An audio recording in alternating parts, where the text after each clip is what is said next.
Assalamualaikum warahmatullahi wabarakatuh. Perkenalkan saya Evi. Di sini saya akan mempresentasikan untuk ekonomi mikro tentang pendekatan kardinal dan ordinal.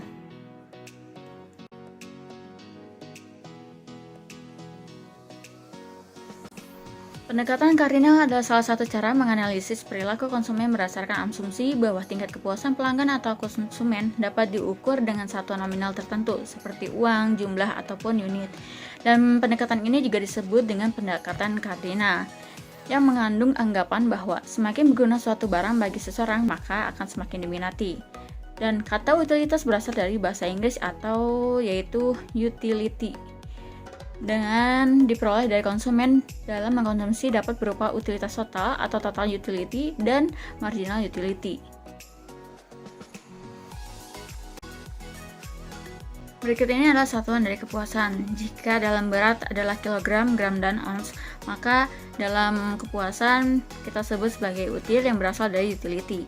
Nah, utility atau nilai guna sendiri merupakan kepuasan yang diperoleh dari mengkonsumsi barang dan jasa, yang menunjukkan kepuasan relatif yang diperoleh seorang konsumen dari penggunaan berbagai barang, dengan contoh sebagai berikut. Selanjutnya ada dua jenis kepuasan dalam pendekatan kardinal. Yang pertama ada total utility, yaitu ukuran dari jumlah kepuasan total yang dirasakan dan diperoleh konsumen saat menggunakan produk dan jasa. Contohnya, pembelian mangga aromanis oleh konsumen Superindo yang meningkat, yang dari 60 kuintal dan meningkat menjadi 90 kuintal di minggu kedua. Yang kedua ada marginal utility, yaitu ukuran nilai kepuasan diperoleh konsumen saat memiliki lebih dari satu unit barang atau jasa. Contohnya, ketika kita memesan 3 loyang pizza, loyang pertama kita merasa puas dan kenyang, lalu loyang kedua kita akan tidak terlalu antusias, dan yang ketiga kita akan sudah tidak ingin memakannya atau mungkin sudah ingin memuntahkannya. Berikut ini adalah teori pendekatan kardinal, di mana teori kardinal digagas dan dikembangkan oleh Hermann Heinrich Gauss, William Stanley Jevons, dan Leon Walras. Para ahli tersebut beranggapan bahwa tinggi rendahnya nilai suatu barang atau jasa bergantung nilai guna yang dirasakan oleh penggunanya. Selanjutnya kita akan masuk dalam ciri-ciri pendekatan kardinal. Yang pertama, ada kepuasan diukur dalam suatu unit atau util. Yang kedua, konsumen bersifat rasional. Dan yang ketiga, kekonsistenan dalam preferensi. Setiap konsumen tidak akan berubah preferensinya terhadap suatu barang. Yang keempat, semakin banyak suatu barang dikonsumsi, maka tambahan kepuasan yang diperoleh dari setiap satuan tambahan yang dikonsumsi akan menurun. Yang kelima, konsumen selalu mengusahakan banyak hal untuk mencapai kepuasan total yang maksimum. Yang keenam, pendapat konsumen tidak berubah ataupun tetap. Yang ketujuh, marginal utility dari uang adalah tetap. Yang kedelapan, total utility bersifat melengkapi dan independen. Yang terakhir, barang yang dikonsumsi adalah barang normal dan periode konsumsi berdekatan. Selanjutnya, fungsi teori konsumsi pendekatan kardinal sendiri, yaitu yang pertama, menjadi alat ukur mengenai nilai guna dari konsumsi produk yang kita jual.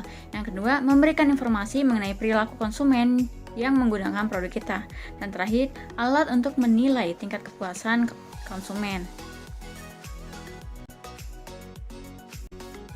Selanjutnya kita akan membahas tentang pendekatan ordinal, yaitu suatu pendekatan yang dianggap kepuasan tak dapat diukur secara kuantitatif, tetapi berjenjang dan hanya bisa dibandingkan. Pendekatan ini juga didasarkan pada fakta bahwa utilitas suatu barang atau komoditas tidak bisa diukur dalam jumlah absolut. Selanjutnya, kita akan membahas tentang asumsi dalam pendekatan ordinal. Yang pertama, ada rationality. Konsumen diasumsikan bertindak rasional, yaitu berusaha mengejar kepuasan maksimum walaupun dihadapkan dengan keterbatasan budget. Yang kedua, utility is ordinal. Merujuk pada asumsi tersebut, kepuasan tidak dapat diukur tetapi hanya bisa dibandingkan atau sifatnya bertingkat. Yang ketiga, transitivity and consistent of choice. Konsumen akan selalu konsisten dalam membuat pilihan antara berbagai kombinasi barang atau komoditas. Yang keempat, association. Asumsi yang satu ini menyatakan bahwa konsumen menyukai barang dalam jumlah banyak daripada yang sedikit. Dan yang terakhir, ada indifference curve. Kurva yang menggambarkan kombinasi konsumsi dua macam barang atau jasa yang menghasilkan tingkat kepuasan yang sama. Setiap titik dalam kurva melambangkan tingkat kepuasan yang tidak berbeda, meski kombinasi konsumsi barang atau jasanya berbeda-beda. Ini adalah ciri-ciri pendekatan ordinal. Yang pertama, memiliki slope atau kemiringan negatif. Yang kedua, cembung ke arah ordinat. Yang ketiga, semakin ke kanan semakin tinggi kepuasannya. Yang keempat, sama indifference, curve tidak saling berpotongan. Berikut ini adalah perbedaan pendekatan kardinal dan ordinal. Dari perbedaan utama, kardinal secara pendekatan ada pada kuantitatif, sedangkan ordinal pada kualitatif. Secara realistis, kardinal lebih realistis, ordinal kurang realistis. Dan untuk pengukurannya, kardinal menggunakan util dan ordinal menggunakan ranking. Secara analisis, marginal utility digunakan pada kardinal dan ordinal menggunakan kurva indifferent. Terus perbedaan selanjutnya ada dipromosikan, yaitu kardinal ekonom klasik dan ordinal neoklasik ekonom modern. Dan yang terakhir, secara pengertian sendiri, kardinal yaitu kepuasan konsumen dari konsumsi barang atau jasa yang dapat dinyatakan secara numerik. Sedangkan ordinal adalah kebalikannya atau yang tidak dapat dinyatakan unit numerik. Itulah presentasi dari saya perihal ekonomi mikro tentang pendekatan kardinal dan ordinal. Saya Evi, mohon izin undur diri. Mohon maaf jika ada kekurangan ataupun kesalahan baik dalam pengucapan ataupun penulisan. Wassalamualaikum warahmatullahi wabarakatuh.